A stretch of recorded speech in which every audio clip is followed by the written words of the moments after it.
This is Neutral Ice. Here comes the opportunity. Oh, wow! Just goes outside of the net. Wow! More working around. And Goal! Canada! Iris! No, Cody Eakin, I'm sorry. Buffalo's best hockey show every Monday night. Oh, Cody Egan leaves it off Tyler Ennis. Oh. Tyler! Oh, yeah! Tyler Wrap Ennis! around! Woo! Oh! Hits outside of the net. Absolutely. Oh! Hey! Crosby! Sidney Crosby! Goal, Canada! He's not going to sign for this. Giroux! Canada! Oh. Nice pass! Goal! Canada! What a goal! Seguin! What a play! Tyler Seguin! Oh! What a save by Bobrovsky! Woo! On Seguin! Oh, post by Tyler Toffoli! Oh, what a play! Goal! Claude Giroux! Here comes Canada once again. Oh, goal! McKinnon! Now, here are your hosts, Nick Lippa and Jack Sullivan. And that's it! Canada wins the goal! 6-1! Guys, I think we all need to calm down a little bit. On Buffalo's original alternative, 91.3 FM, WBNY. 91.3 FM WBNY, Buffalo's original alternative since 1982, brought to you by the Buffalo State Student Activity Fee. Neutral Ice is on. Only myself, Frank R. Curry, Brayton Wilson in the studio running the board. Brayton. Hi, Frank. It's only the two of us. I feel really lonely in here. Yeah, I know. We feel lonely in general. Well, for the past 2 weeks before this, we only had, 4 of us on? Yeah. It was just, the 1 week was Us two, Nick, and then Chris. Yeah. Last week was just you, me, Chris, and Derek, and Yeah. now this week it's just you and me. What's Yeah. happening to everybody? Everybody's gone. Oh, no. They all left us. We're the only ones left. Oh, boy. Yes, so what you're just hearing out there, for everybody that just missed it, those two were the play-by-play broadcasters. Well, the one was supposed to be a play-by-play broadcaster, but the color commentator really acted like a play-by-play broadcaster. Yeah, that was from the championship game yesterday. Yeah. Yes, between Canada and Russia at the World Championships in the Czech Republic, which, by the way, Canada won 6-1 in just completely crushing fashion. Just dominated. Russia had no chance. Yeah. And then it's, as we said before, that was pretty much an Olympic team. Oh, yeah. Absolutely. That's as close to an Olympic team as you can get. Yeah. Without having everybody else that is Olympic caliber on that roster. Yeah. Canada was averaging, I think, something like 7.35 goals per game throughout the tournament. They averaged that throughout the tournament. That's saying something. Yeah, that is saying something. It's unreal. It's unreal. And that team, they are going to be pretty stellar for years to come. And I think it was announced also yesterday that the 2018 Olympics, the United States are in a pool with Russia, Slovakia, and a team to be later named that's not Canada. That would be fun if Canada and the United States were in the same pool, but for the Olympics it's different because they have 3 pools, and then they break it down from there and then go to however they break it down. But, yeah, instead of 2 pools like they did at the World Championships, it's 3 pools for the Olympics. Okay. It's not that bad. Yeah. We'll see how that goes. Yeah, I know. Because it's really, it was a fun tournament. It really was a fun tournament, getting the chance to watch some of these players play, especially a guy like Jack Eichel. For any of you Sabres fans out there, if you were watching the World Championships. I heard he played pretty well. No. No? That's hard to believe. You sure about that? Yeah, I heard something that he was decent. He was Yeah. Yeah, he was. No, he was good. Yeah, he was good. He was really good. If you couldn't tell our sarcasm, then I don't know. You need to change the channel or something. Yeah. But no. Jack Eichel was really good this Really tournament. good. 18 years old, going up against guys that are 30, 35, or in Twice Jaromir his Jagr's age. case, 87. Okay. But no, Jack Eichel as an 18-year-old looked better than most of the professionals that were in this Yeah. tournament completely. Yeah.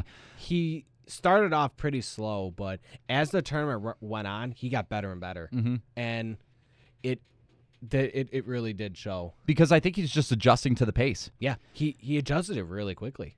The World Championships is probably the closest he's going to get to the NHL before he actually makes it to the NHL. Yeah, this was great experience. It was for great him. because he's playing against professionals that are not only from the NHL, but from around the world. Yeah. You got guys playing from the Czech Professional League. You got Yeah. players from the KHL. Yeah. From Sweden, from Finland. Finland, Yeah. I mean, it was a great tournament, and Jack Eichel stood out amongst everybody else. He scored the game-winning goal in overtime against Slovakia. did. Yeah, and it was a beautiful goal, too. Yeah. Just along the far side boards, just kind of protected the puck with his body, just spun around real quickly right outside of the faceoff circle closer to the point, and found the top corner, and that's what clinched the top seed in the pool for the United States. However, the United States only won the bronze medal because they lost to Russia in the semis. It's still better than what we all thought. Oh, yeah. Yeah. Oh, yeah. I mean, for a team that had 4 college guys playing on the team, Yeah. and guys like Mark Arcabello being one of your top-line centers. Yeah. Yeah, that Bronze medals. bronze medal's really It's good an for that. accomplishment. Oh, yeah. A huge one. for Yeah. them. I mean, clearly Canada was number 1. They clearly were the best team Yeah. over everybody. It would have Yeah. been awesome seeing how the United States maybe could have put up a fight against Canada, but Yeah. that never happened. They never played each other at the World Championships, which is a shame. Yeah. But Russia was probably the next best team Yeah. because they Yeah. were powerhouse. They were had packed. They had a stacked team. Mhm. And then Ovechkin came in late. Oh, yeah, and the United States beat Russia early in the tournament. It was the Yeah. second or third game of the tournament that Yeah. they faced each other, and the United States beat them. Yeah. 3-2. But then the United States, honestly, I did not think they were going to win anything. The Czech Republic probably had the next best team where they were, they had Jágr on the team. They had Voracek on the team. They also had some of the better pros from the Czech league, because the only two leagues that I believe are going on right now are the AHL and the NHL, and that's it. All the European leagues, all the Russian seasons leagues, are they're over. all over. They all ended probably weeks ago, 3 or 4 so. weeks ago. I think so. Yeah, I think they played less regular season games. yeah. Well, not sure about that. I think Oh, they no, start. don't they start They earlier? start really early. Doesn't their regular season start like mid-September? Yeah, I think the KHL season started the first or second week of September. Yeah, something like that. It's insanely early. That's when preseason's just beginning for the NHL. Yeah. I don't even think they start preseason at that point. They just start training camp like the first or second week of September. And the KHL's they just start immediately. And then they have training camp Yeah. earlier. Yeah, so the World Championships was a great what's the word I'm looking for? It was a great way to watch Jack Eichel and to get to see what he's really going to be. Especially for Saber and see Oh, what we're man. getting. Oh, man. And he just looked phenomenal. Some of the plays he was making, again, against guys who are 34, his assist with, experienced. Brock Nelson. Yeah, his one assist. He had a plethora of really nice plays in this tournament. Yeah. Yeah, no. Jack Eichel, I believe he finished the tournament with 2 goals and I want to say 5 assists. Looking it up right now. Right on that. 2 goals, 5 assists. Yep, 7 points in 10 games played for Team USA. Yeah. He was a +2. And he was their fourth line center. Yeah. that was their fourth He was their line. fourth line center. The other centers that they had were guys like Mark Arcabello. They also had, who else did they also Lewis? have? Trevor Lewis was on the right wing With Eichel? with Eichel and Brock Nelson. Okay. Brock Nelson, everybody, yes, Brock Nelson. God, why am I not remembering who's on that line? Who's their center depth? But still, fourth line center. He Yeah. was their fourth line center, and he was playing better than most everybody on the team. That fourth line was probably Team USA's best line. Best line. Yeah. Yeah, it was.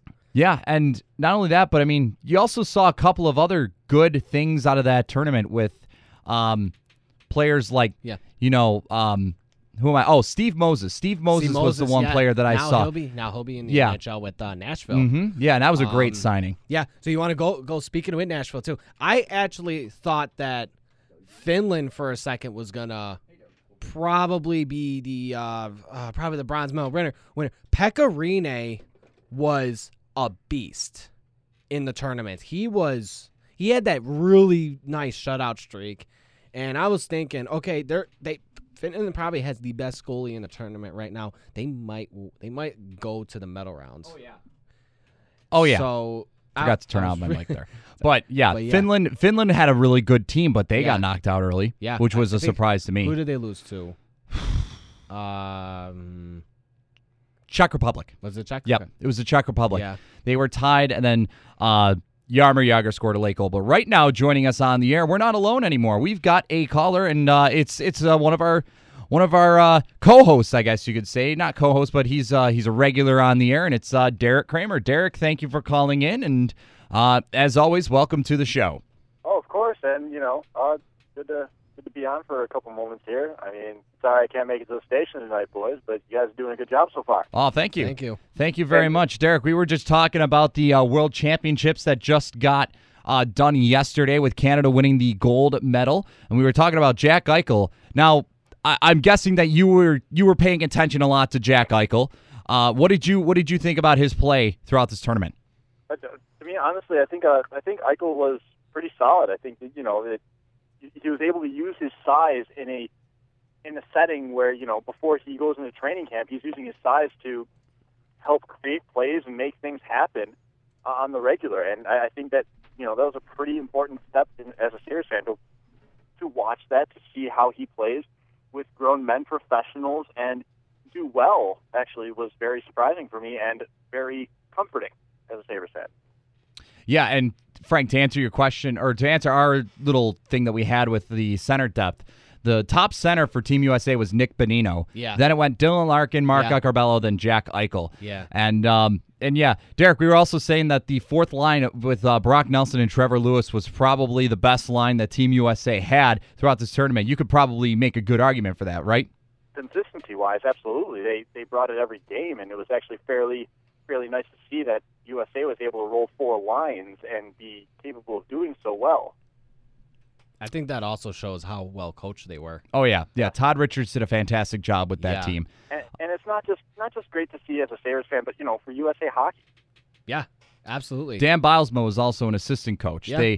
Dan Bilesma and Todd Richards switched roles from the Olympics, where Dan Bilesma was the head coach, and then Todd Richards was the assistant coach. And then they just flipped roles, reversed roles this time around. And I think it was rightfully so, just because of the fact that, Dan Bilesma doesn't have an NHL coaching job, and Todd Richards has a coaching job in the NHL. And a very good one, too, with the Blue Jackets. Yeah. Absolutely.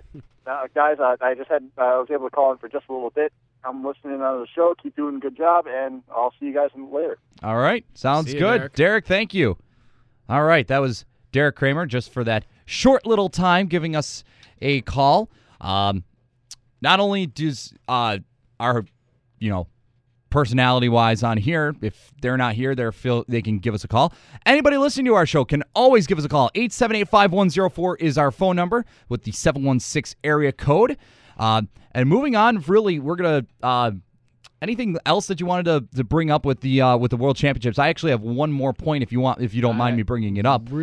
Really, I want to that goalie for U.S.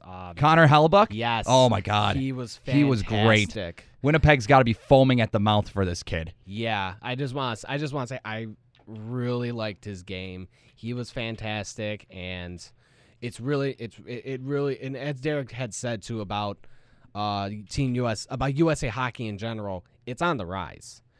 And it's being built with guys like Jack Eichel, Noah Hannafin, Dylan Larkin, Brock Nelson, obviously.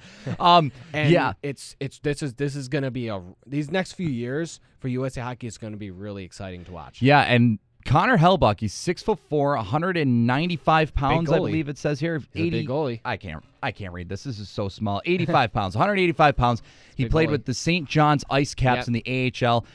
58 games played, 28 wins, 22 losses, 5 overtime shootout losses. 2.56 goals against, .921 save percentage, which it's pretty good. It's pretty good. Yeah, the save percentage is better than the goals against. He faced a lot of shots. Yeah, but I mean that St. John's team was pretty average the whole year. Yeah, and even after they acquired Joel Armia and the big Sabres trade with they the still Jets. weren't. Armia was. I tried to watch some of Armia while he was there, and I have not heard anything positive. No. A lot of people were saying that Armia just did not look the same after that trade. Yeah, just wasn't producing, wasn't doing anything productive wise on the ice, which is sort of alarming for Winnipeg's standpoint, because that was one of the key points was Armia in that trade. Yeah, and he's supposed to be really help. He's supposed to help the future. Oh yeah, absolutely. I mean, and when we talked about this trade when it actually happened, this trade I think we all agreed that this trade was definitely benefiting the Jets now and helping the Sabres in the future. So now the Jets would have won that trade.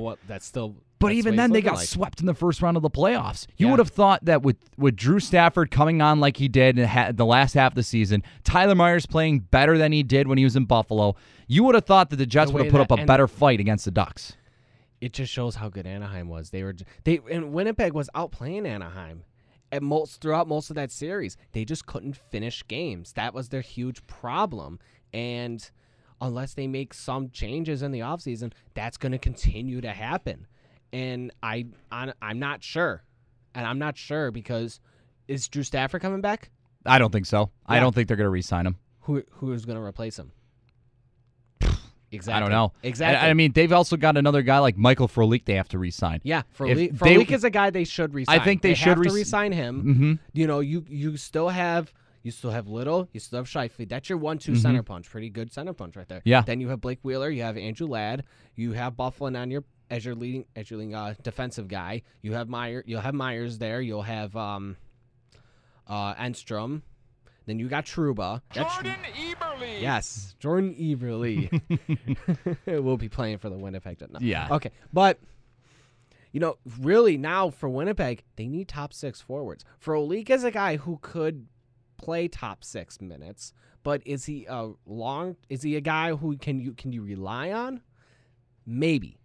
I see him more as probably being like an amazing guy for the third line because of the speed he brings, and he does bring depth. He brings a lot of depth scoring. Matthew Perreault is another guy who's same thing. I think Perreault serves a lot more better as a second line winger for Winnipeg. But that's going to be a hole, especially if they don't re-sign Stafford. That's a huge hole to fill. Well, I think that they can't lose both of them. They have to get one or the other with either Frolik or Stafford. It has to be. Frolik, I think, is going to ask for quite a good amount of money this offseason because he was great on the penalty kill. Yeah. He was part of their second line power play, which was pretty good.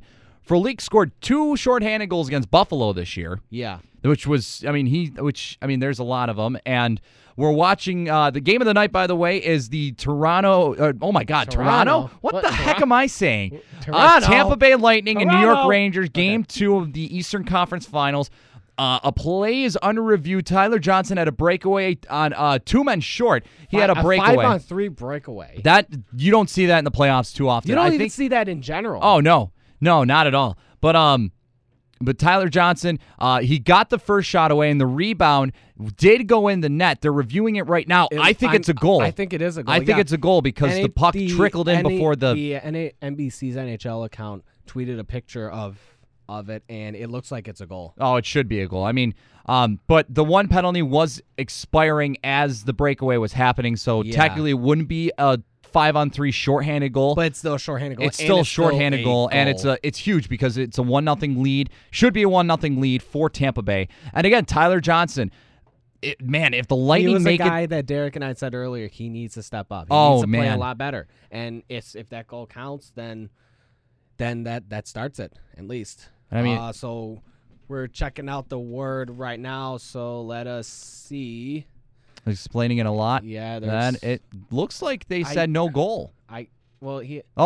They did say goal. So yep, there it is. So 1-0 Tampa. 1-0 Tampa. I mean, they cut away before they could signal a goal, which is very much unlike Tampa Bay, or not Tampa Bay, the NHL, but an NBC. But Tyler Johnson, 9 goals in the playoffs right now Yeah. Marion Gaborik had 14 goals in the playoffs last year. He didn't even win the Conn Smythe. And this that was year, great. Oh my God! And this year, Tyler Johnson, you definitely got to consider him as a Conn Smythe Absolutely. finalist because he was. I mean, in the Detroit series, he dominated against Detroit. In the Montreal series, he wasn't as big as a factor, but that's why you and Derek said, yeah, he's got to step up more, and that's huge. Especially when the Rangers are doing a good job covering Stamkos. Oh yeah, and Tyler Johnson getting that first goal, shorthanded too. That's huge for the Lightning. Yeah. And, there's been a lot of games this year where, as of last year was just like, who cares who scores the first goal? This series, or this game, whatever game it is going to go down to the wire. A lot of the games this year have proven that if you score the first goal, you're most likely going to win the game. Yeah. Which kind of is unfortunate because I liked last season's playoffs where it was just nonstop action the entire time. Yeah, you didn't know what was. You had no idea who was going to win. It didn't matter who scored first or who scored second or who scored the most goals or who scored the least amount of goals. It was exciting. This playoffs have been just fantastic. Fantastic. You think they've been fantastic? I think they've been a snore. I've really enjoyed it. I've really enjoyed watching these games. Yeah, I mean, the team who scores first mostly wins, but that's what usually happens in hockey in general. Well, yeah, but as what I'm saying, I love watching these games that come down to the wire. Whether or not it's the team that scores first or not, every team is able to come back in these games. Look at the Winnipeg-Anaheim series. Winnipeg was dominant. I say Winnipeg was dominating Anaheim. They were outplaying them huge, and but they just couldn't finish them. And those are the kind of games I love because you're seeing that good team always finding. You're seeing that good team finding a way to win. But then sometimes you see something else happen, like with Calgary, Vancouver. You look also with Chicago coming back. They came back from 3-0 on Nashville twice. And it's Chicago, but how often do you see that? Not a lot. I mean, exactly. I'll give you that. The first round of the playoffs was probably more exciting than this past round. Yeah. This past round, I will say though, yeah, the second round was kind of eh. Yeah, because I would have thought Minnesota would have put up a much better fight against Chicago. Yeah. Montreal just played stupid, undisciplined hockey the entire series, which when you're playing stupid, undisciplined hockey, it's not only frustrating if you're the fan of that team, but it's frustrating because, you want to see both teams playing smart hockey. I mean, even if there's I could care less if there's a plethora of power plays in the game, creating more offensive opportunities. But the thing is that Montreal just looked ridiculous with the amount of penalties that they were taking. Yeah. Yeah, they did. And that doesn't create fun hockey. That's not fun hockey at all. What were the other series? Anaheim and Calgary. Anaheim just dominated. There was no real fun anything about that series. Game 3 of that series was the best one when Calgary scored. Johnny Gaudreau scored with less than a minute left, and then they went to overtime and won. But the rest of that series was all Anaheim. It was nothing spectacular. Yeah. And then the Rangers series against who'd they play? Wow. Washington. That one was a good series. That was a great series. There was a couple of games in that series though that were just like, what is going on here? What is the point? I mean, why? What's going on here? But yeah, I mean, compared to last year's playoffs, though, last year's playoffs completely blow this one out of the water. I'm hoping that the conference finals and the Stanley Cup finals can salvage these playoffs, but I have never been more disinterested in these playoffs in my life. I've never been disinterested in the playoffs until this year. Okay, I think you're thinking that more because of the draft.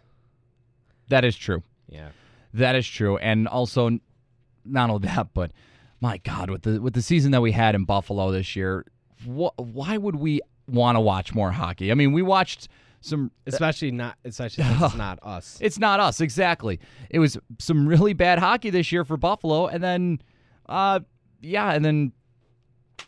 don't even know what to say anymore about this season because I think I've said enough, whether it's off the air, on the air, to friends, to other people that I'm around in hockey. Yeah. This season was a complete tire fire. I'm glad it's over. I'm ready for the draft. I'm ready to get things going with the offseason and the coaching search, which we're hoping that we'll know by Wednesday if Mike Babcock is going to be the next coach of the Buffalo Sabres. He has made it clear that he wants the decision to come down by Wednesday. So maybe we'll hear something tomorrow. Maybe we'll hear something Wednesday. I just saw something on Twitter that he's going to talk to, he was talking to Ken Holland, who is the general manager of the Detroit Red Wings today. He was talking to him today, and he's going to talk to his family tomorrow and likely make a decision Wednesday. That makes sense. That makes a lot of sense. That would go down. And right now, the big rumor is that it's really down to Detroit and Buffalo. Yeah. I think we got to go. And we have a goal. It is the New York Rangers tying it with 11:10 left to go in the first, and it looks like Chris Kreider is the goal scorer for the Rangers. Looks like I saw a point shot, and then Kreider might have tied. I mean, he was in front. He's right in front of Bishop. I think Dan Boyle was the one that took the shot. Boyle with the shot, yeah. No, yep, it is Kreider. Got a rebound. Kreider got the rebound, and it is a 1-1 score in New York. Tampa. Oh, he got it. It was a nice goal. He took it right off his skate. Oh, yeah. Right to Bishop. Absolutely. Okay. Oh, okay. But, no, because I saw then I saw that top replay. Hedman pretty much gave the puck right to him. Oh, yeah. So, but so it's 1-1 between Tampa and New York. I'll tell you what, though. With this whole Babcock thing, it's definitely down between Buffalo and Buffalo and Detroit. It has to be. Because Toronto has been in on Babcock too, but what does he get going to Toronto? What does he get? What benefits Babcock going to Toronto? I don't know. Exactly. Because he's going to a team that's just starting a rebuild. Mm-hmm. And Phaneuf wants out. Phaneuf's going to get traded. Yeah. I don't think there's a doubt. Kessel might get traded. He might get traded, but again, as we were talking off air before, Phil Kessel's trade situation is much like, I compare it so much to like a Roberto Luongo situation. Yeah, where it's going to take a long time for him to get that traded. That Luongo trade because almost of the contract. Took 2 full seasons to pull off because basically did. Because the first year that they wanted to trade him, nobody wanted to take the deal. Yeah. The next year, there was reportedly a close deal that was happening between an Eastern Conference team. That never happened. And then all of a sudden, last year's trade deadline, it kind of was just like, oh, it's not going to happen. I mean, we're just going to go through this again. We don't think it's going to happen. Oh, it happened. Yeah. It's like, oh, my God. Yeah. Okay. Exactly. Yeah, so Phil Kessel probably is going to be the same thing. And why? His contract. Yeah. That's his what contract. It is. It's the contract. Yeah. And even Dion Phaneuf's contract is kind of $7 million a year. $7 million a year. Who's going to want that for him? I don't know. Hopefully Edmonton. Yeah. No, I don't think Peter Chiarelli wants to take on a contract like that and a player like that. Where you know who we could give that contract to? Because if it solely fits, Arizona. Yeah. Give him to Darcy. Give him the I mean, Darcy and bad players with really bad contracts. Yep. Yeah, I think talking to you, Philly Lane. Oh yeah. Oh God. My God. So that was horrible. Yeah. So So that's the thing with Babcock. What does he benefit going to Toronto? Really, realistically, nothing. What's Toronto's future right now? Is Kadri going to be? Kadri's got to be re-signed? Kadri's a restricted free agent. William Nylander is their top prospect, basically. Exactly. Connor Brown is probably next. Connor Brown, yeah, I mean he's good. Connor Brown played a very good year with the Marlies this year. He was very good. I mean, I could see him. He's likely going to make the Leafs next year. I could see him being there. Next year. But after Nylander and Brown, what else is there? And that's 2 forwards. There's nothing overall there. There's not an overall good future there in Toronto. He stays in Detroit. It's like nothing ever happened, and everything goes by as how it was. And for Babcock, that's a good thing because he's still coaching a really good team, and he's still doing what he does best. He comes to Buffalo, and he's going to a team that's getting a generational player. And has got a bright future, and if with the right coach, has a chance, it's a chance to make the playoffs next year. And Babcock's that guy who can get this kind of team that's going to be a really young team with Eichel, Reinhart, Gergensons, Ristolainen, Sidorov. Because I don't think there's a doubt that people say that, oh, well, Reinhardt's not going to be on this team next year. No, he may not be on the team right away, but surely enough, there's probably going to be an injury. He'll be in Rochester. Yeah, he'll be in Rochester. Yeah. So he's more likely going to start. Yeah. He'll likely start the season. And for everybody wondering, how in the heck does he get to Rochester? Thank you to Chris Baker for explaining this to me. He's the SabersProspect.com. Yeah. Since he has fulfilled his 4 years in the Canadian Hockey League, because he got the exemption as a 15-year-old to play in the Western Hockey League, he's got his 4 years in, and even though he's only 19 right now and will be 20, since he's got those 4 years in, he can play in the AHL next year. Good, which is awesome. Oh my God, I love it. Yes, and we don't have to have a whole Chris Grigorenko Baker thing again. Yes, where it's like, oh my God. Well, we didn't do it anyway because we didn't burn a year. Yeah, exactly. But still, the fact is that trying to play him here when he's not ready. But exactly. I think Tim Murray's a little bit more smarter than when Darcy Regier was handling Grigorenko. Just a little bit.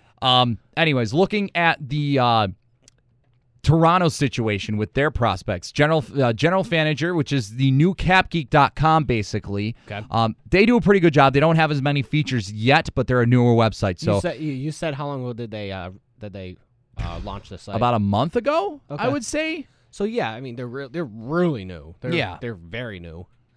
So but good. It's good to see that we got at least something. Exactly. So let's take a look at their top prospects here. William Nylander arguably is probably the best one that they have. Yep. Right after that, I would say is Connor Brown. Okay. After that, I mean, you got a guy like Stuart Percy, defender. Yeah, he's a defense. He's pretty good. Yeah. Frederick Gauthier, who's actually playing in the QMJHL finals right now for Game 7 against Quebec. Yeah, for Rimouski. Yep, and to give an update on that game, we're trying to get to it right now. We can get. We can. We can get to it. An update on that game right now. Yeah. Oh, here we go. It's 1-1 in the second period, 1:20 left to go. They're playing in Rimouski. It is Game 7, of course, and whoever wins the Quebec Major Junior Championship. Called the President's Cup. Yeah. That's really all they're playing for because both teams are now in. Both teams are in the Memorial Cup since Quebec is hosting it. The Memorial Cup. So we'll get to that in a little bit, but right now we're going to take a quick break here, but don't go away. Coming up, we're going to talk Connor McDavid, and his season in Erie is over. His career in Erie is most likely over. We'll talk Memorial Cup, and then we're going to talk some more coaching and what have you here. Again, current update right now on the Rangers and Lightning. It is 1-1 with 8:55 left to go in the first, and the Lightning are on a 4-on-3 power play. But don't go away. We got more coming up for you right here on Neutral Ice.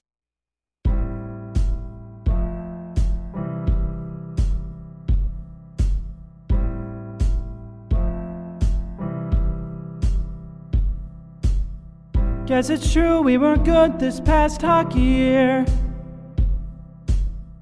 but we still need a coach that is deemed premier. To win the Stanley Cup is our dream. I don't want you to leave, will you coach my team? Oh, Babcock coaches this team. The Sabres need your scheme. This ain't ideal, I know it seems, but Babcock coach this team.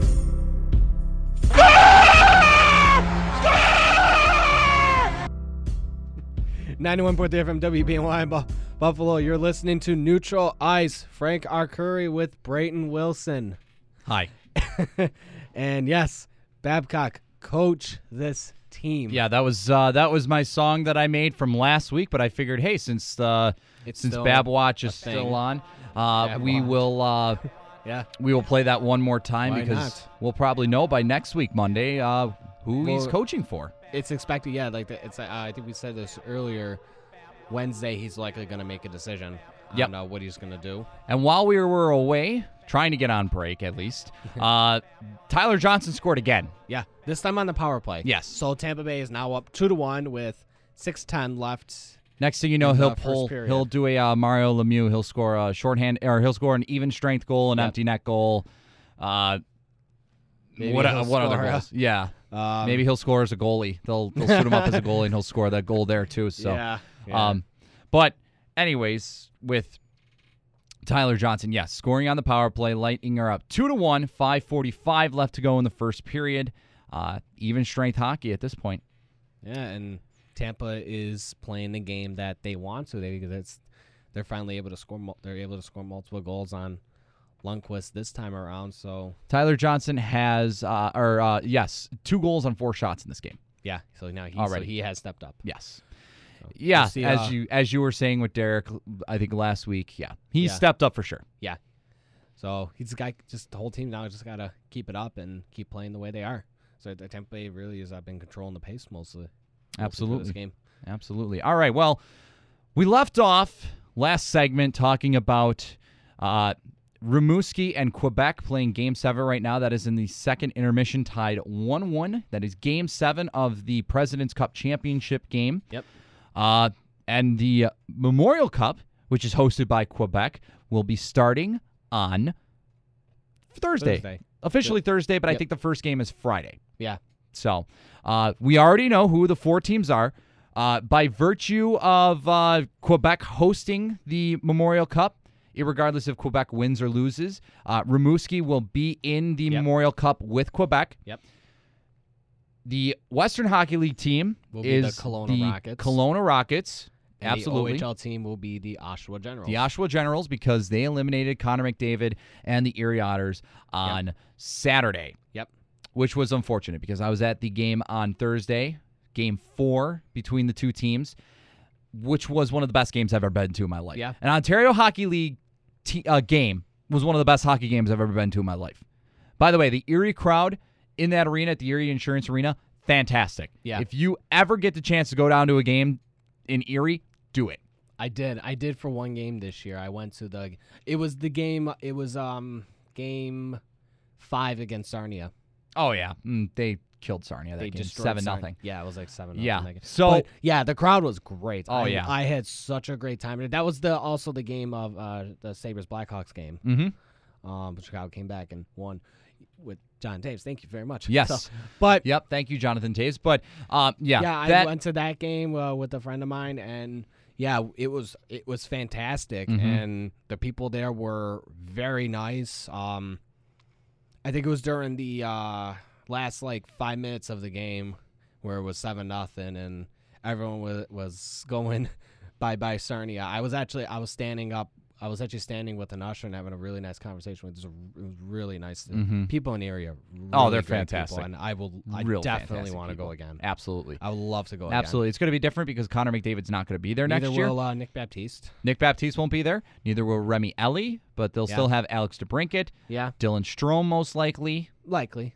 Depending on who he gets drafted. Probably Travis Dermott. Yeah. I mean, Erie's got a lot of guys that are leaving, and they're probably going to have to change. If they get Dylan Strome, if they get Dylan Strome back, then I would love to go and just watch him play. Oh yeah, absolutely. But going back to the Memorial Cup, Kelowna, they eliminated the Brandon Wheat Kings. They swept them. They were the top team in the one division that was not Brandon's. Was Brandon the top team overall? Yes, Brandon was the top team overall. Kelowna swept them. Kelowna swept them, made them look Kelowna is ridiculous. a really good team. Kelowna's got, they've got Leon Draisaitl on that team. Yeah. Nick Merkley, who's projected to go into the top 15 of the draft, most likely. Okay. I don't think he's top 10 material, but he's probably going to go top 15, top 20. Okay. Who else is on that team? They've got Madison Bowie, who captained Team Canada. That's captain of... Or no, they didn't captain. He didn't captain Team Canada. He was one of their alternates. Curtis Lazar captained Team Canada. He's the captain of Kelowna, Bowie, he's a Washington prospect. Bowie is no. No, wasn't he? No. Is he draft eligible? Yeah. No. Madison Bowie was drafted. I thought it was by Washington. Might be Washington. I can't remember. I want to say Washington drafted him. I think it was. Second. What do you know? It is Washington. Second round, Frank, 2013. Frank with good memory. Way to go, 2013. Frank. You're welcome. Way to go. Yeah. No, Madison Bowie is he's a project for sure. Yeah. But He's a good defense. He's a really good defenseman. really, really good puck-moving defender. Yep. He's got a real nice shot. Yeah. I give him at least one full year in Hershey before he even makes the round up to the NHL. Yeah. But you know, with the way that Washington is, their That's defense perfect. is kind I of think built. That's fine. I think that Bowie could fit in that system very quickly. Yeah, he probably would, especially with a guy like Barry Trotz as a coach. Yeah. And then Bowie would easily. and then of course with the QMJHL with Quebec and Rimouski. I believe Rimouski was the best team in the Q, or they were the second best or something like that. Moncton was right up there with them. Yeah. Moncton got eliminated by the Q in 4 games. The Q completely just Quebec, the Remparts completely killed Moncton. Yeah. In the first round, swept them in the conference finals. Yeah. Rimouski has powered their way through. Rimouski's got guys like Sam Morin on the defense, and Doesn't he's Rimouski also have Toronto's Gauthier? Yep, Gauthier. Yeah. Yep. Oh, they got somebody else. They got the name that I just love to death, and that's Christopher Clapperton. I just love that name so much. Oh man, yeah. I just hope that his slap shot always will be like 100 miles an hour. I'm just trying to think of. But Quebec, they have probably the best goalie in junior hockey. Yes, with Zach Fucale. Oh yeah, trading for him. Yeah, absolutely. And then Quebec also has Anthony Duclair. Mm-hmm. Yep, Anthony Duclair, who was just acquired by the Coyotes in the Keith Yandel deal. Yeah. On Quebec, they have Adam Ernie, who's a Tampa Bay Lightning's prospect. 2013. He's been really good. He's really good, yeah. Another guy that might be a very surprising guy in the draft. His name is Dmytro Timashov. He's a Swedish forward. Okay. I mean, but he's just an assist machine. Yeah. Timashov, I'm trying to look up his stats here because I keep a huge database of stats in my computer. Mm-hmm. Let's see. He had something of the range of like 70 assists this year. Whew. 19 goals, 71 assists or something like that. I mean, he was fantastic this year. He's this year's really draft? good. Yep, this year's draft. What's his Hold projection? on, I was looking. I have him projected 4th round. Okay. But I mean, but the only thing that's bad about him is his size. He's only 5'9". He's small. Okay. But here's his stat line: 19 goals, 71 assists. I actually remembered that today. Good Yippee! Call. Good for call. me. Yeah, right with the call. Good for me. I can do good stuff in this world. Anyways, so yeah. Now small, but he can. Yeah. He's got a good hand. He's got good hand-eye coordination.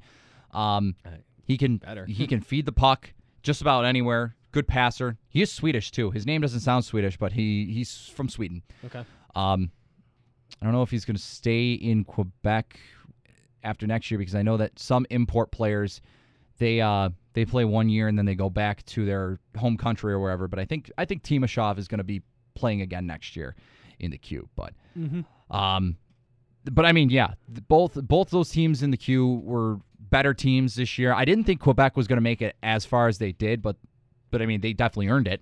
Yeah. And now we go to the Ontario Hockey League with the Oshawa Generals. They were the best team in the Ontario Hockey League all year. Yeah. They have size. They are a big, and when I mean big, that's an understatement. They are a big team. They got guys like Michael McCarron, who's 6'5", Josh Brown, their captain, the defender, who's 6'6", Hunter Smith, who is What was that? They got Michael DeCall. Yes, Dalcole, yep. Yeah. Dalcole's like 6'4". Yeah. And he's got, Dalcole. And he's just a playmaker. He's got a real nice shot. Oh, man, they put him back at the point for a reason. He had the best shot of the 2014 draft. Oh, yeah. Oh, yeah. Especially the top 5 guys. Absolutely. His shot is amazing. I agree. Great pickup for probably next. I mean, he's got the best shot of the forwards. Aaron Ekblad, I mean, Aaron Ekblad, we all know now, he was clearly the top of the class of the draft in last year's draft. Yeah. Yeah. But with Oshawa, I mean, their team is just loaded, completely loaded with these big forwards. I mean, Hunter Smith, 6'7". He was the draft pick of the Calgary Flames this past year. Okay. Tobias Lindberg, 6'3".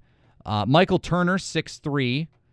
Michael McCarron actually 6'6", so I lied there. Sorry. Matt Mistel, I can't remember, 6'2". Okay. Their defense, Josh Brown, 6'4". Steven DeRoche, who had a really good playoff, 6'4", and then their goaltender Ken Appleby, 6'4". Yeah.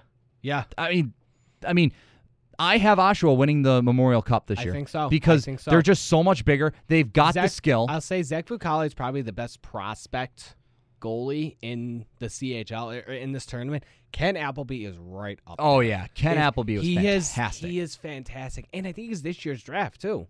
No, he's undrafted, so he's going to be a free agent. Okay. So, Sabres. Well, if the Sabres are looking to maybe fill up their depth in the ECHL or the AHL, Appleby might be a guy to look at. We should get him. Yeah. We lost out on O'Connor. I'll just double check with Ken Appleby because Ken Appleby, I think I remember looking him up. I was watching Game 5 at home with like the last. It was the day before graduation this past Saturday. I think was in last year's draft, and he went undrafted. Yep, went undrafted. Yeah. Let's see. Just want to make sure. I think the OHL network would know best. Yeah, undrafted, and he is 20 years old, so he will be available. I think the Sabres should make a move. Should try. He will be free agent. Yeah. I think so. I think that it would be a smart move on Buffalo's part. Increase that depth. He might start at Rochester. He could go to the ECHL. Well, depends on how he plays, but he's a goalie. He's a project, but he can be worth it. You got Linus Allmark, who's making the trip to North America. So the ECHL will sound more likely for Appleby if you sign him. Yeah, because you still got Andrei Makarov, who's under contract. Yep. Nathan Lewin is a free agent, but his career, he's restricted. I just don't think his career is over.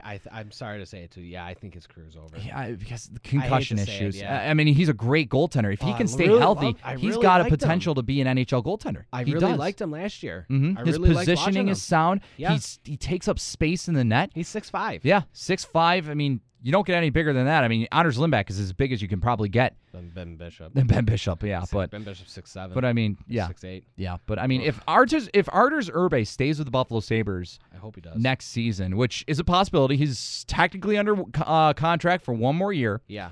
If he stays, I think that would be the biggest help for whoever comes into the Buffalo Sabres organization. You still got Chad Johnson, who's signed for one more year. Yep. Anders Lindback's a free agent. Matt Hackett's a free agent. Yep. Of course, Allmark is going to be coming over. Cal Peterson is still going to be playing in college at least one more year. Notre Dame. Yep. You still have. You got Jonas Johansson. He'll be in Sweden. He'll be in Sweden for another year, probably 2 more years. Probably. He's a project for sure. Yeah. And that's about it as of right now. That's your goaltending. Yeah. That's your goaltending situation. And then if you sign Ken Appleby, I mean, I could easily see the Sabres maybe signing a goalie in free agency. I don't see Hackett coming back. No, Hackett's good as gone. Yeah. Hackett's as good as gone. I think if the Sabres can't find their goaltender and then Anders Lindback is still out there and he hasn't signed in Europe or anything like that, you sign him? I think you re-sign him, but you wait a month. You wait a little while at least. You can do that. It depends on too with Antti Niemi because will be a UFA. Mm-hmm. I could see the Sabres making a move for Niemi, just to fill out the net. I think it would be smart because he would instantly become your starter, and he would give you time to. He would at least give you time to groom a guy like maybe an Allmark or an Makarov to come up in a couple years to possibly be back up Niemi, and then maybe when Niemi's time is almost up at Buffalo, be the starter. So let's hypothetically say that the Buffalo Sabres go out, they get Antti Niemi a contract in a deal. They don't go out and trade anybody. They just sign Antti Niemi to a free agent deal. Yep. Let's say it's like a 2-year deal, maybe 3 years, like $4 million per year. That's fine. That's reasonable for Antti Niemi. I would give that to him. I would give that to him as well. He's proven himself. He's a Stanley Cup winning goaltender with Chicago. Yeah. He played decent in San Jose this past year. He was so-so. He was hurt. But if he can stay healthy, let him play 3 years here. At least you got a backbone in net. Yeah. You can have Chad Johnson be your backup. And then at the trade deadline, if you want to trade Chad Johnson again, by all means, do so. You could do that and then bring up. if you re-sign Nathan Lewin, you let him, you let a guy like Makarov, you fight it out there in Rochester. Yeah. And then, heck, if you sign Ken Appleby too, let it be a four-way competition. And then whoever of the two doesn't get the Rochester job, they go to Elmira, fight down there, fight out for that job. And most of the time in Elmira, it's usually like 1A, 1B in Elmira because the goaltending there, if you're not a good goaltender in the ECHL, you're most likely not playing anywhere. Yeah. Which is a sad thing. But Ken Appleby definitely deserves a shot. If I'm Tim Murray, I'm definitely contacting his agent or something like that, saying, okay, I think you deserve a chance. 6'4", 209 pounds. He's the tall goalie. He's a big goalie, and Murray likes big goalies. Yeah, and he loves big goalies, exactly. So, and again, if you can't get your goaltender in free agency or you can't get your goaltender in the trade market, definitely, think about re-signing Limbach. Matt Hackett, I think he's done. He's not even going to play in the NHL, I don't think. No. Maybe get an entry level, or not an entry level, but a two-way contract. A two-way contract, maybe even not even that, just an AHL contract with a team. Because he played, 4, 5, 6 games with Buffalo this past year and did nothing. Absolutely nothing. Just didn't prove anything. Yeah. At least Lindback actually played pretty decent. Yeah. Gave everybody in Buffalo a scare when we were getting close to the race for McEichel. Yeah. And then we still won. Yeah, we still won. But Ken Appleby, 50 games played, 2.08 goals against the 924 Sabres. He was the goalie of the year in the Ontario Hockey League this year. He better be. Yeah. He better be. And so far in the playoffs, the next best goalie in the OHL was, I think, Mackenzie Blackwood. And he's going to be he is the number one goalie prospect this year. And I wouldn't be opposed to the Sabres drafting him in the second round. Yeah, I wouldn't. You know what? Because Sabres got two. You got to go after one of those two guys. You got 2 second-round picks in the second round. I think one Blackwood's of them projected to be a second rounder too. Yeah, he may go late first round depending on if a team trades up. It depends on the team. Yeah, it's pretty much similar to last year too with Mason McDonald. He went in the second round. You don't see goaltenders going in the first round anymore. There's other priorities besides goaltending. There's other priorities, and you're scared with it with goalies. Yeah, the last goaltender to go in the first round was 2012 with Andrei Vasilevsky. Yeah, and he's actually projected to be a good goaltender. I think I think in the list of top prospects in the NHL in the top 50, I think Hockey's Future released it days ago. Andrei Vasilevsky was number 2. And he deserves to be. I really like him. He's really good. Do you want to guess who was number 1? Sam Reinhart. Exactly. I saw it. I saw that. Oh, come on. You're ruining the fun for me. Oh, come on. You know I'm going to read those things. I know you are. For anybody here on Neutral Ice, who wouldn't read that stuff if it came out? Anyways, 91.3 FM WBNY, Buffalo's original alternative since 1982, brought to you by the Buffalo State Student Activity Fee. And then touching points, again, just Ken Appleby, he would be a very good option for the Sabres to go out, pick up. Him or Blackwood. Yeah. Yep. Draft a goalie. For goalie depth this year in the draft, it's okay. Yeah, it's all right. Blackwood, of course, is number 1. He's the number 1 guy. After that, you got a guy like Aiden Hill from Portland, who actually had a really good year. He did have a really good year. Aiden Hill is also 6'3", so he's pretty big. Decent, Mackenzie Blackwood's not that big, but he has got the potential. I think he's got the highest ceiling out of any of the goaltenders. Okay. The biggest goaltender coming out in this year's draft is Daniel Vladar from Czech Republic. I've heard okay things about him. It's just he's just big. Big. That's it. That's about it. Honestly, I don't think he's a guy to go after. The way I'm already hearing it is he's like Connor Knapp for me. Mm-hmm. He's just big. Yep, exactly. Another name that could be of interest in this year's draft for a team like the Sabres is maybe like a Caleb Booth, who is Quebec's backup goaltender. And maybe even also Samuel Montembeau, who played for Blainville Bourg-Brien. The Armada. Yep, the Armada and the Q. Yeah. Who was one of the best teams in the Q, and they got eliminated early, I think, by Quebec. I believe so, yeah, because Quebec was ranked, I think, number 3. I think so. Yeah, and they eliminated Armada, and then they eliminated Moncton. Yeah. Which was quite impressive. Yeah, very. Really, again, the Quebec. They got Zachary Fucale. I gotta say it again. He's the best goalie prospect right now, And yeah, so Fucale's won it. He's won the Memorial Cup with Halifax in 2013. So he knows how to win. So, Yeah, and that's very so. Absolutely. Just an update from from the Rangers game. First intermission, it is 2-1. Tyler Johnson is the first player, according to the NHL Public Relations Twitter account. He's the first player in Tampa Bay Lightning history to score a shorthanded goal and a power play goal in a single playoff period. Congratulations to him. Yeah. And, we'll see if Tampa Bay can keep up the pace.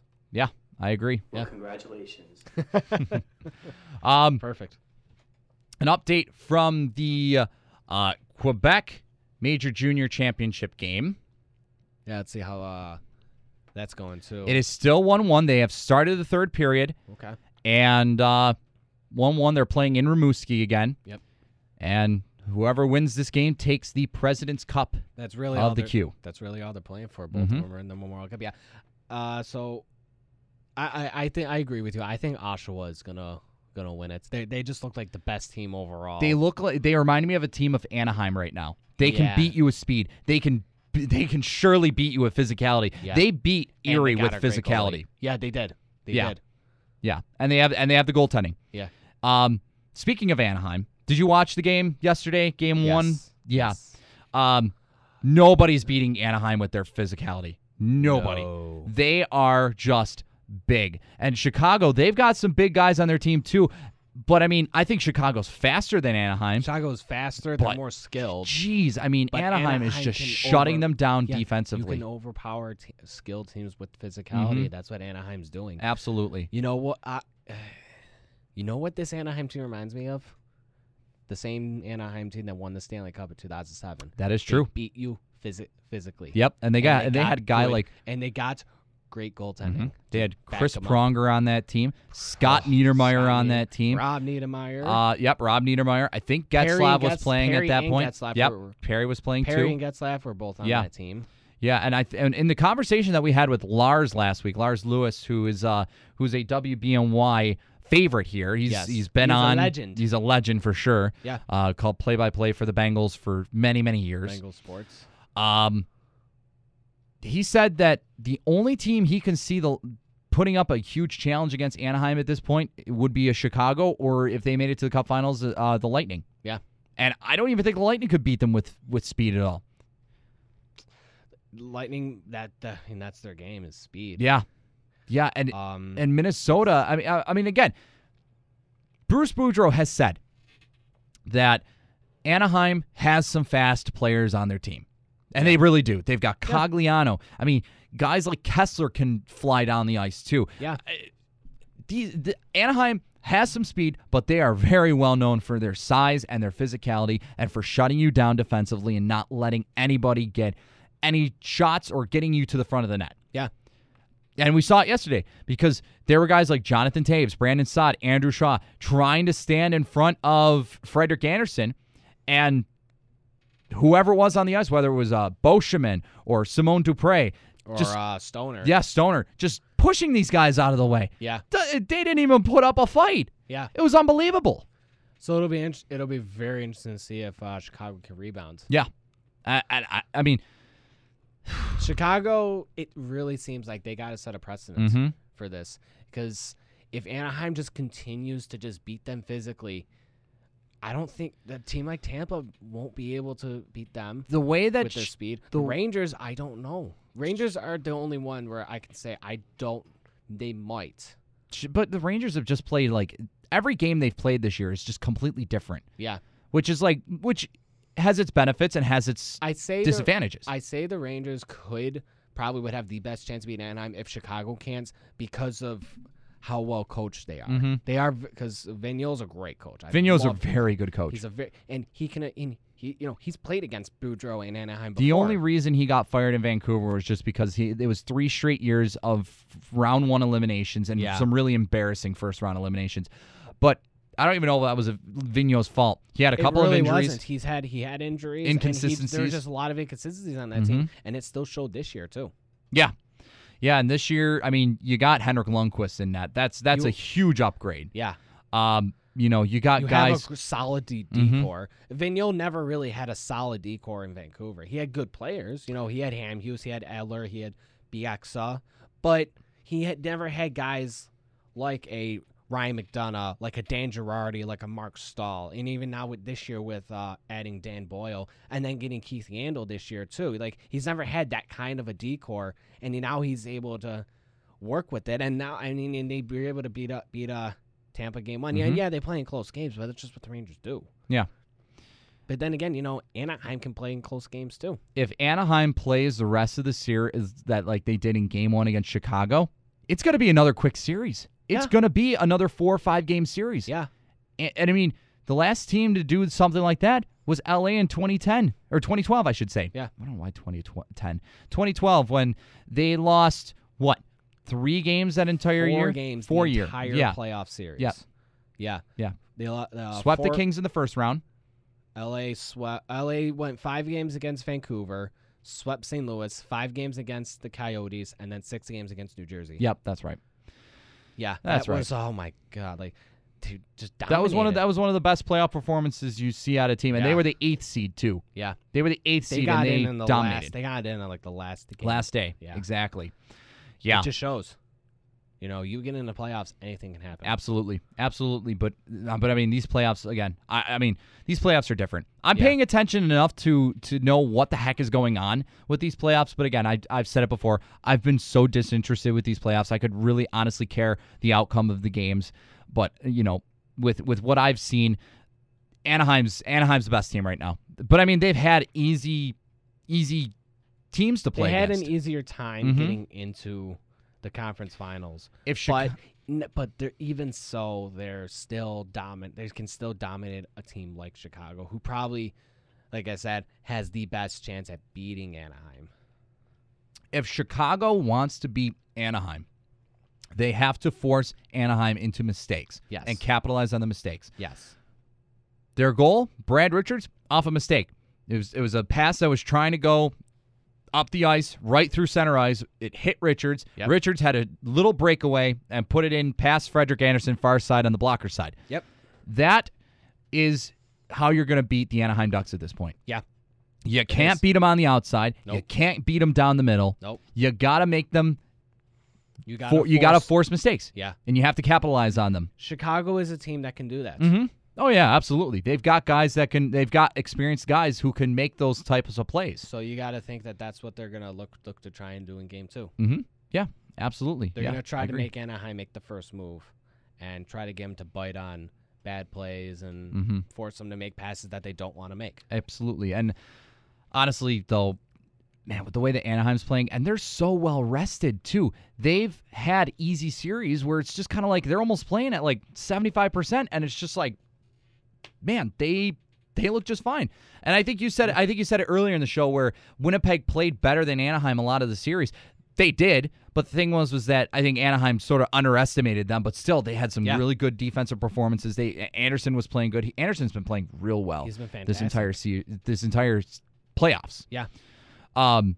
So, but Anaheim no doubt gave 100% yesterday. They clearly showed that they are dominant. They were ready. Mm-hmm. They were ready. Yeah, they showed they were dominant against Calgary. Yep. In the first, again, as you said in the first round, they might not have showed their dominance, but I mean, hell, they at least show. I still think they show their dominance like later in the games. Oh yeah, absolutely. I mean, they could have easily were on cruise control for the first 2 periods of the first 2 rounds. Yeah. In every game, and then third period, it's just like flip a switch, and it's just like take care of business. And this series against Chicago, they're definitely not going to have to. They're not going to do that. Yeah, they got to play better. They got to play 100% every time. They do that, and oh man, don't make mistakes. It's a 5-game series. Yeah, and I mean Chicago, they've had time to rest too. I mean they swept Minnesota. They played a tough series against Nashville, but yeah, I mean still with the way that they were playing yesterday, they just cannot match up against Anaheim at all. Yeah, at all. I mean. And they've got guys who are big and who are physical. Yeah. But Anaheim's just bigger. They are. just Just bigger. I mean, Andrew Shaw, we've seen Andrew Shaw do this plenty of times where he can overpower somebody, get to the front of the net, and create a chance. But, I mean, even a guy like Andrew Shaw, he was being pushed around yesterday. Yeah. Guys like Francois Beauchemin and, Clayton Stoner, anybody on that defense. It could be even Cam Fowler for It could be. Yeah. Hampus Lindholm. Yeah, Hampus Lindholm. Those two guys aren't really known. But Bruce Boudreau, he's done it before with Washington, where Washington, yes, I mean, you got Alex Ovechkin on your team and everything like that, but, I mean, they were a pretty physical team, and they had a lot of physical contributions when they were there. Yeah. Probably not as much Not as... as much as... I mean... Oh. But, I mean, Boudreau went from, and I love this because if I remember this correctly, Boudreau was fired very early in the season that year. Anaheim fired their coach... And then immediately hired Bruce Boudreau. I mean, it was almost like a 3-week span or something like that happened. Yeah, I think so. To go back on Washington, I know guys like Eric Fair was there. They had Thomas. They had I think it was Pody for a little bit. As right now the second period is underway between the Tampa Bay Lightning and the New York Rangers. If you're just tuning in, Tampa Bay is up 2-1 on the New York Rangers. Both goals for Tampa Bay was scored by Tyler Johnson, one shorthanded and one on the power play. The New York Rangers goal was scored by Chris Kreider. So 2-1 Tampa Bay as the second period is underway with the Rangers on the power play. But Brayton, to go back with Washington, Bruce Boudreau and all that, yeah, Bruce Boudreau was hired right away. And I think when I think of some physical players on Washington that Bruce Boudreau is able to utilize, I'm thinking Eric Fair. I am thinking Thomas Pody. Yep. I'm thinking Joe Corvo. Man, yeah, those are some names that that are long. I mean, Eric Fair is still around, but Fair had a really good year this year at Washington. Corvo, though, yeah. But Boudreau's got. He's pretty much doing the same thing as they were doing with Anaheim, and he's just having success now. Mm-hmm. Success. Absolutely. So the Rangers game, of course, 2-1 right now in the second period. The Blackhawks and Ducks get back underway tomorrow from Anaheim. 9 o'clock. 9 o'clock start. Yep. Eastern. Yep. And then after that, I mean, it's just going to be a grind all the way down, and yeah, I mean, it's just going to be. I think that the conference final round is going to be much more interesting to watch, and it's going to be more exciting. Do you think Chicago wins tomorrow? If they play better than they did game one, yes. Okay. But I mean, they were giving it their all game one. Again, you got to force the mistakes. You got to force the mistakes, and you got to capitalize. Yep. That's really the only way you're going to beat Anaheim right now. Yeah, absolutely. Yeah. Yeah, I completely agree. Derek and I talked about this earlier too. If Chicago, if Crawford has another tough game like that, do you think they go back to Scott Darling? No. No. I don't see how Darling is going to be an upgrade for Chicago at this point. Okay. You got to ride Crawford. You just have to. Yeah. You just have to, unless, he starts out bad tomorrow and then you put in Darling and Darling plays like he did against game one in Nashville. Yeah. Then maybe. But there's no point in going to Crawford. Otherwise, really, it's Crawford. Yeah, it's Crawford. There's no point in going away from Crawford at this point. Okay. Yeah, so. Well, that'll just about do it here for Neutral Ice. Jason will be coming up next to talk movies. Just a quick update real quick on the QMJHL final right now. 1-1 still, 12:48 left to go in the third period. And with the Rangers, of course, the Rangers on the power play right now, 2-1. They are down to the Tampa Bay Lightning. But come next week, we should know who's coaching who's going to be coaching who with Mike Babcock at least. Mike, we should know. What team will Babcock be coaching? What team will Babcock be coaching? We will probably also know what the series is going to be broken down even more, because I mean, next week Monday is probably going to be game 6 of each series around that point, maybe even game 7 or maybe game 5 even. Somewhere between games 4 and 6. Yeah, I would assume, because I'm assuming I think they're going to be going. I'm assuming that the NHL is going to be going every other day for these games. It'd be nice if I had a schedule in front of me, but I just don't. So yeah, it would be great. I'm gonna check the score right now on the app just to see, and maybe if I get a good signal. So yeah, tomorrow, May 19th. Chicago Anaheim Game 2, May 20th, is Game 3 between the Rangers and the Lightning. May 21st, that's the Thursday, is Game 3 between Anaheim and Chicago.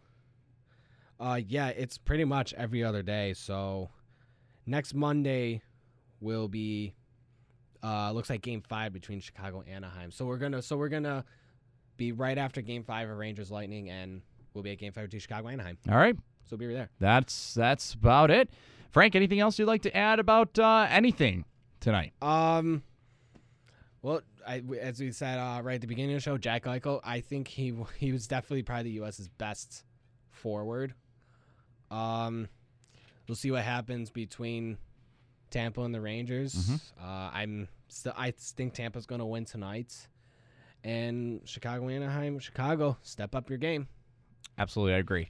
All right, that'll just about do it here for Neutral Ice. Don't forget, everybody, tune in every Monday night at 8 p.m. for Neutral Ice right here on Buffalo's Original Alternative. You can always call in the show at 716-878-5104 with your questions or comments. And I got nothing else. So for Frank Uncuri, I am Brayton Wilson. Thank you very much, everybody, for tuning in. Jason's up next with movies, and you're listening to Buffalo's Original Alternative, 91.3 FM, WBNY.